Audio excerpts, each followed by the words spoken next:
আল্লাহ সুবহানাহু ওয়া তাআলা পবিত্র কোরআনুল কারীমের 30 নম্বর পারার সূরাতুল আসর, এই সূরা আসরের মাঝে আল্লাহ তাআলা সময়ের গুরুত্ব সম্পর্কে মানুষদেরকে ধারণা দিয়ে দিয়েছেন।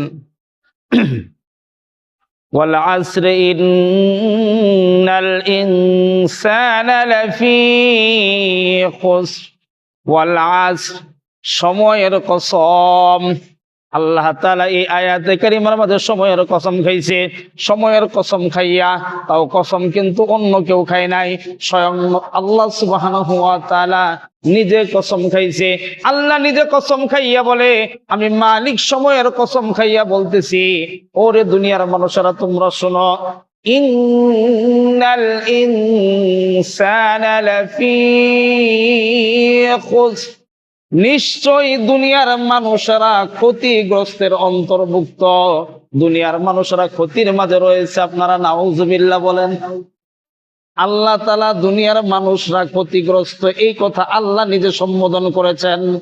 বলে কোন মানুষগুলি ক্ষতিগ্রস্ত আর কোন মানুষগুলি ক্ষতিগ্রস্ত না, আল্লাহ সুবহানাহু ওয়া তাআলা এই সূরার আয়াতের পরবর্তী অংশের মাঝে যেই মানুষগুলি ক্ষতিগ্রস্ত না, শুধু এই মানুষগুলির পরিচয় উঠাইয়া ধরছে।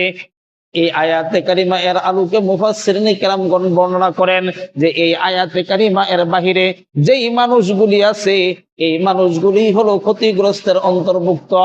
হলো ওই মানুষগুলি কারা? মেরে মুহতারাম ভাইও, আল্লাহ তাআলা আয়াতের পরবর্তী অংশের মধ্যে বলে, ইল্লাল্লাযীনা আমানু, নিশ্চয় যেই সমস্ত ব্যক্তিরা ঈমান আনয়ন করেছে, ওয়ামিলুস সালিহাত,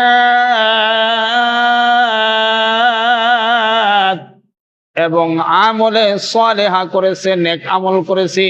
এই আমলে সালেহা এর ভিতরে দুনিয়ার মাঝে যত ধরনের ভালো কাজ আছে, দুনিয়ার ভিতরে যত ধরনের নেক কাজ আছে, সকল ভালো কাজ এই আমিলুস সালিহাতের অন্তর্ভুক্ত।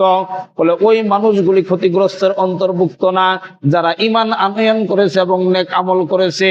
ওয়াতাওয়াসাউ বিল হক, এবং পরস্পর একে অপরে হকের উপরে আছে, হক কথা বলে, হকের উপরে আছে।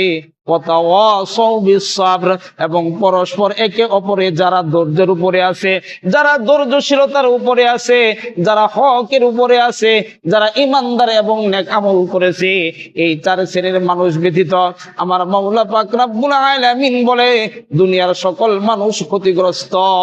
নাউজুবিল্লাহ। তো মেরে মুহতারাম ভাইও, তো এই যে সূরা আপনাদের সামনে তেলাওয়াত করলাম, তো এই সূরার মধ্যে আল্লাহ তাআলা সর্বপ্রথম সময়ের কসম খাইছে। ওয়াল আসর মানে সময়ের কসম।